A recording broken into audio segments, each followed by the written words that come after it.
Hello friends, good morning. Welcome to Edisha classes. आज है 12 अगस्त 2020 और 12 अगस्त 2020 से जितने भी करंट अफेयर के इंपॉर्टेंट क्वेश्चन बनते हैं वो हम इस वीडियो में डिस्कस करेंगे। साथ ही मैं आपको हर एक क्वेश्चन से रिलेटेड इंपॉर्टेंट फैक्ट बताऊंगा, तो आप हमारा वीडियो पूरा और एंड तक ध्यान से देखिए। लास्ट में मैं आपसे एक क्वेश्चन पूछूंगा, आप उस क्वेश्चन का जवाब नीचे कमेंट बॉक्स में दे सकते हैं। साथ ही क्वेश्चन से जुड़ी इतनी भी जानकारी आपके पास अवेलेबल हो, आप उसे नीचे कमेंट बॉक्स में लिखा कीजिए ताकि आपका प्रॉपर तरीके से रिवीजन हो सके। अगर आपको हमारी ये वीडियो पसंद आई, वीडियो को लाइक कीजिए। आपके पास जितने भी एजुकेशनल ग्रुप हैं आप उस ग्रुप में हमारे वीडियो को शेयर कीजिए और साथ ही हमारे channel AD star class subscribe कीजिए। चलिए शुरू करते हैं आज का सेशन। देखते हैं आज का हमारा पहला क्वेश्चन क्या है। आज का हमारा पहला क्वेश्चन है, हाल ही में कौन सा देश कोविड-19 वैक्सीन रजिस्टर्ड करने वाला दुनिया का पहला देश बना है। अभी हाल ही में रूस दुनिया का पहला ऐसा देश बना जिसने कोविड-19 वैक्सीन को रजिस्टर्ड किया है दुनिया भर में। तो इस क्वेश्चन का ऑप्शन बी सही है, रूस। रूस के राष्ट्रपति व्लादिमीर पुतिन ने घोषणा की कि देश में तैयार की गई स्पुतनिक, नाम क्या है इसका, स्पुतनिक वी, कोविड-19 की जो वैक्सीन आई है उसका नाम रखा गया है स्पुतनिक वी। इसी को इस्तेमाल करने के लिए सफलतापूर्वक अब पंजीकृत कर लिया गया है। रूस के स्वास्थ्य मंत्रालय ने मॉस्को के गोमिया इंस्टीट्यूट द्वारा विकसित दुनिया की पहली कोविड-19 वैक्सीन के लिए नियामक मंजूरी दे दी है। इसके साथ ही रूस कोरोना वायरस वैक्सीन पंजीकृत करने वाला दुनिया का पहला देश भी बन गया है। अब रूस की बात है तो रूस, इसकी कैपिटल मॉस्को है, इसकी करेंसी रशियन रूबल है और रूस के वर्तमान समय के प्रेसिडेंट हैं व्लादिमीर पुतिन। आगे बढ़ते हैं। अगला क्वेश्चन है, किस राज्य सरकार ने यूएस की आईटी फर्म बोस्टन ग्रुप के साथ समझौता किया है। तो बोस्टन ग्रुप ये यूएस की एक आईटी फर्म है और इसके साथ अभी हाल ही में आंध्र प्रदेश गवर्नमेंट ने एक समझौता किया, यानी इस क्वेश्चन का ऑप्शन सी सही है, आंध्र प्रदेश। बोस्टन समूह ने विशाखापट्टनम में एक आईटी कंपनी स्थापित करने के लिए आंध्र प्रदेश गवर्नमेंट के साथ एक समझौता ज्ञापन पर हस्ताक्षर किए हैं। एमओयू के अंतर्गत राज्य में स्थापित की जाने वाली नई आईटी कंपनी से आईटी क्षेत्र में 250 से अधिक नौकरियों के अवसर प्रदान करने की उम्मीद है। इसके अलावा इस केंद्र के कर्मचारियों को R&D में लर्निंग प्लेटफॉर्म पर लगाया जाएगा और आर्टिफिशियल इंटेलिजेंस यानी AI, मशीन लर्निंग यानी ML, साइबर सुरक्षा और मानव संसाधन जैसे उन्नत तकनीकों का लाभ भी उठाया जाएगा।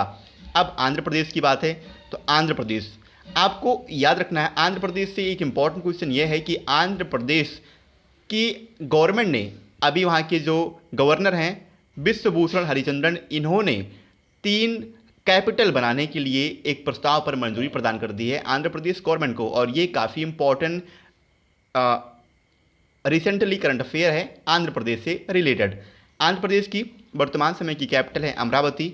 आंध्र प्रदेश के वर्तमान समय के मुख्यमंत्री हैं वाईएस जगन मोहन रेड्डी और आंध्र प्रदेश के वर्तमान समय के गवर्नर हैं विश्वभूषण हरिचंद्रन। इसके अलावा बोस्टन ग्रुप की बात है तो बोस्टन ग्रुप के वर्तमान समय के अध्यक्ष हैं सुबु कोटा।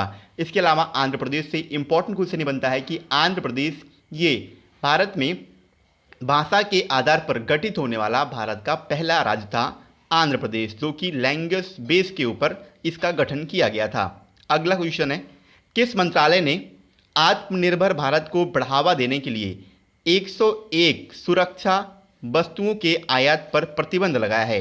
जो डिफेंस के मटेरियल्स होते हैं वो भी नेशनल लेवल पर, उनके लिए अभी हाल ही में रक्षा मंत्रालय ने आयात पर प्रतिबंध लगा दिया, यानी इस क्वेश्चन का ऑप्शन ए सही है, रक्षा मंत्रालय। रक्षा मंत्रालय द्वारा 100 से अधिक वस्तुओं की एक सूची जारी की गई है जिनके आयात के लिए निर्धारित समय सीमा के बाद उनके आगे के आयात पर प्रतिबंध होगा।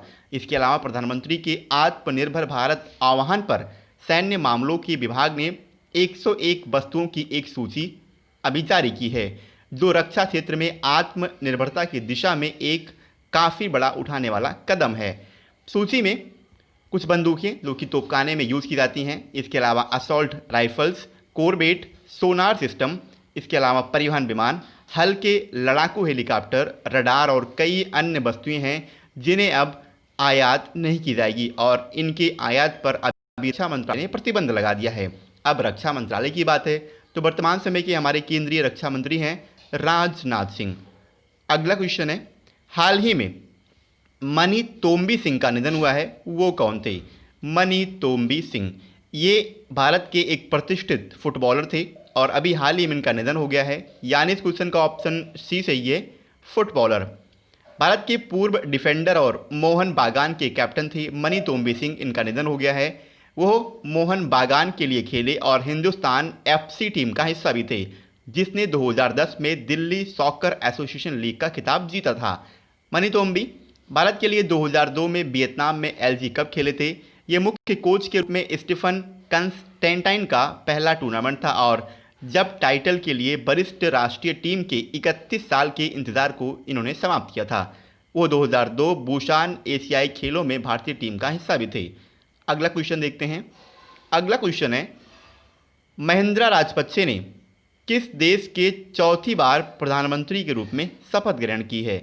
महिंद्रा राजपक्षे इन्होंने अभी हाल ही में श्रीलंका के चौथी बार प्राइम मिनिस्टर के रूप में शपथ ग्रहण की, यानी इस क्वेश्चन का ऑप्शन ए सही है, श्रीलंका। श्रीलंका के पूर्व राष्ट्रपति महिंद्रा राजपक्षे ने चौथी बार देश के प्रधानमंत्री के रूप में शपथ ली है। ये कारनामा उनकी पार्टी की 5 अगस्त 2020 को संसदीय चुनाव में शानदार जीत हासिल करने के बाद हुआ है। महिंद्रा राजपक्षे को 9वीं संसद के लिए उनके छोटे भाई और राष्ट्रपति गोताबया राजपक्षे ने पद की शपथ ऐतिहासिक बौद्ध मंदिर केलानिया में राजमाह बिहार उत्तरी कोलंबो उपनगर में दिलाई है। इससे पहले 2004 में महिंद्रा राजपक्षे पहली बार प्रधानमंत्री चुने गए थे और 2018 और 2019 में फिर से संक्षिप्त अवधि के लिए यानी थोड़े समय के लिए उन्हें श्रीलंका के प्रधानमंत्री के कार्यकाल के रूप में अपॉइंट किया गया था। अब बात है श्रीलंका की, तो श्रीलंका इसकी कैपिटल है श्री जयवर्धनेपुरे कोट्टी, इसकी करेंसी है श्रीलंकाइन रुपया और श्रीलंका के वर्तमान समय के प्रेसिडेंट है गोताबया राजपक्षे और प्रधानमंत्री तो अब यही बन गए हैं महिंद्रा राजपक्षे। अगला क्वेश्चन है, किसने अंतर्राष्ट्रीय यात्रियों के लिए AIR यानी एयर सुविधा नामक एक नया वेब पोर्टल विकसित किया है? अभी हाल ही में DIAL ने अंतर्राष्ट्रीय यात्रियों के लिए एयर सुविधा नामक एक नया वेब पोर्टल डेवलप किया, यानी इस क्वेश्चन का ऑप्शन बी सही है, DIAL। DIAL यानी दिल्ली इंटरनेशनल एयरपोर्ट लिमिटेड, इसने भारत बाध्य अंतर्राष्ट्रीय यात्रियों के लिए एयर सुविधा नामक एक नया वेब पोर्टल विकसित किया है। इस ऑनलाइन पोर्टल को विभिन्न राज्य सरकारों, नागरिक उड्डयन मंत्रालय, स्वास्थ्य और परिवार कल्याण मंत्रालय और विदेश मंत्रालय ने मिलकर डेवलप किया है। अब बात है स्वास्थ्य मंत्रालय की और विदेश मंत्रालय की, तो वर्तमान समय के हमारे केंद्रीय स्वास्थ्य और परिवार कल्याण मंत्री हैं डॉक्टर हर्षवर्धन, जबकि वर्तमान समय के हमारे विदेश मंत्री हैं डॉक्टर सुब्रमण्यम जयशंकर। अगला क्वेश्चन है, किसने मानव हाथी का जो टकराव होता है उस पर एक राष्ट्रीय पोर्टल सुरक्षा का शुभारंभ किया है? तो सुरक्षा इसका शुभारंभ किया है अभी हाल ही में प्रकाश जावड़ेकर ने, यानी इस क्वेश्चन का ऑप्शन ए सही है, प्रकाश जावड़ेकर। केंद्रीय पर्यावरण मंत्री प्रकाश जावड़ेकर ने मानव हाथी टकराव पर एक राष्ट्रीय पोर्टल सुरक्षा को लॉन्च किया है। इस पोर्टल का उद्देश्य वास्तविक समय पर जानकारी के संग्रह और सही समय पर मानव हाथी टकराव के निपटान का प्रबंधन भी करेगा। साथ ही यह पोर्टल डेटा संग्रह प्रोटोकॉल, डेटा ट्रांसमिशन पाइपलाइन और डेटा विजुअलाइजेशन टूल सेट करने में काफ़ी हेल्प करेगा। राष्ट्रीय पोर्टल को विश्व हाथी दिवस के अंतर्राष्ट्रीय वार्षिक कार्यक्रम के दौरान लॉन्च किया गया। हाथी संरक्षण और जंगली तथा पालतू हाथियों के बेहतर संरक्षण और प्रबंधन के लिए जानकारी और सकारात्मक समाधानों को साझा करने के लिए हर साल 12 अगस्त को विश्व हाथी दिवस मनाया जाता है, यानी आज विश्व भर में विश्व हाथी दिवस मनाया जा रहा है। हाथी परियोजना को साल 1992 में पर्यावरण और वन मंत्रालय द्वारा शुरू किया गया था। इस परियोजना का उद्देश्य वन्य जीव प्रबंधन को वित्तीय और तकनीकी सहायता प्रदान करना था।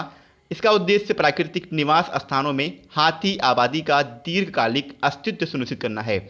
यहाँ से कुछ फैक्ट बनते हैं जिनके बारे में हम जानते हैं।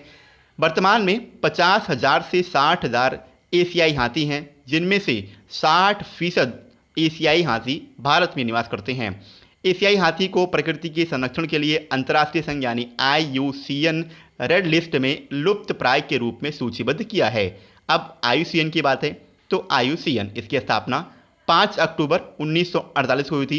इसका हेडक्वार्टर स्विट्जरलैंड के ग्रंदी में है और इसके वर्तमान समय के CEO हैं ग्रेटेल एगुलर, जबकि IUCN के संस्थापक थे जूलियन हक्सले।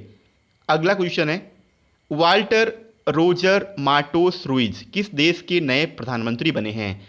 तो वाल्टर रोजर मार्टोस रुइज ये अभी हाल ही में पेरू के नए प्राइम मिनिस्टर अपॉइंट हुए हैं, यानी इस क्वेश्चन का ऑप्शन सी सही है, पेरू। पेरू के पूर्व रक्षा मंत्री और सेवानिवृत्त सेना अध्यक्ष वाल्टर रोजर मार्टोस लुइज, इनको पेरू का नया प्रधानमंत्री बनाया गया है। उनकी नियुक्ति की पुष्टि की घोषणा पेरू के वर्तमान समय के राष्ट्रपति हैं मार्टिन विजकारा, इन्होंने की है। रुइज ये एल्वारो कैटिरियानो बोलेडो की जगह लेंगे। शपथ ग्रहण समारोह लीमा के गवर्नमेंट पैलेस में आयोजित किया गया। अब पेरू की बात है तो पेरू, इसकी कैपिटल लीमा है, इसकी करेंसी है पेरू सोल, और पेरू के अब वर्तमान समय के प्रधानमंत्री यही बन गए हैं वाल्टर रोजर मार्टोस रुइज, और पेरू के वर्तमान समय के प्रेसिडेंट हैं मार्टिन विजकारा। अगला क्वेश्चन है, किस केंद्रीय मंत्री ने national infrastructure pipeline online dashboard develop किया है? अभी हाल ही में निर्मला सीतारमण ने national infrastructure pipeline online dashboard develop किया, यानी इस क्वेश्चन का ऑप्शन बी सही है, निर्मला सीतारमण। केंद्रीय वित्त और कारपोरेट कार्य मंत्री निर्मला सीतारमण द्वारा राष्ट्रीय अवसंरचना पाइपलाइन यानी NIP आपको याद रखना है, नेशनल इंफ्रास्ट्रक्चर पाइपलाइन, इसे इंग्लिश में कहते हैं, हिंदी में कहते हैं राष्ट्रीय अवसंरचना पाइपलाइन, इसी के ऑनलाइन डैशबोर्ड का उद्घाटन किया है। ये नया प्लेटफॉर्म NIP नए भारत में बुनियादी ढांचा यानी इंफ्रास्ट्रक्चर परियोजनाओं की जानकारी के लिए सभी हितधारकों के लिए वन स्टॉप समाधान के रूप में कार्य करेगा। इस मंच को आत्मनिर्भर भारत की दिशा की ओर एक उठाया हुआ कदम बताया जा रहा है। यह PPP परियोजनाओं के लिए निवेशकों को आकर्षित करेगा और अपडेट परियोजना जानकारी के लिए आसान पहुंच को ये सुनिश्चित करेगा।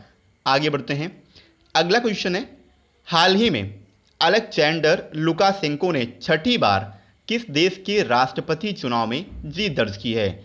अलेक्जेंडर लुकाशेंको, इन्होंने अभी हाल ही में बेलारूस के प्रेसिडेंट में लगातार नहीं कहेंगे, लेकिन इन्होंने छठी बार, इन्होंने लगातार नहीं जीता है, आपको याद रखना है, इन्होंने छठी बार जीत दर्ज की है, और जो कि कंटिन्यू नहीं है, ब्रेक लेकर की गई है। इस क्वेश्चन का ऑप्शन सी सही है, बेलारूस के राष्ट्रपति अलेक्जेंडर लुकाशेंको ने बेलारूस के राष्ट्रपति चुनाव में 80.23% वोट हासिल कर लगातार छठा कार्यकाल जीत लिया है।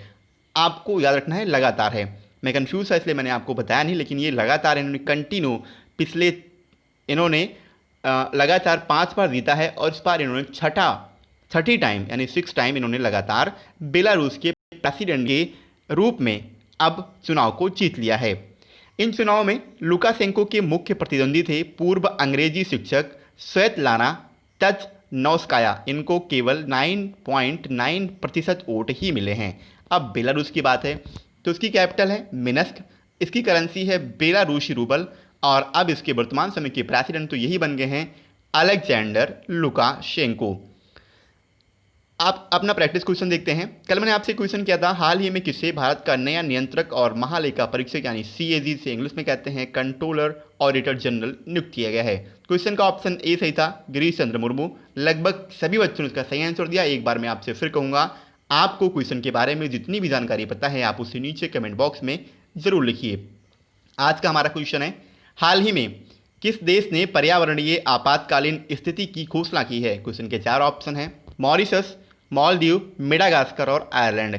एक बार मैं आपसे फिर कहूँगा, आपको क्वेश्चन के बारे में जितनी भी जानकारी पता है आप उसे नीचे कमेंट बॉक्स में लिखिए, जिससे कि आपका प्रॉपरली रिवीजन हो सके। इसके अलावा अगर आपको हमारे किसी वीडियो की PDF फाइल चाहिए तो नीचे डिस्क्रिप्शन में हमारे कई सारे ग्रुप का लिंक दिया हुआ है, जिनमें से टेलीग्राम ग्रुप है, व्हाट्सएप ग्रुप है, तो आप कोई सा ग्रुप ज्वाइन कीजिए और वहाँ से आप इजिली PDF को प्राप्त कीजिए। तो आज के लिए इतना ही। अगर आपको वीडियो अच्छी लगी तो वीडियो को लाइक कीजिए। जय हिंद।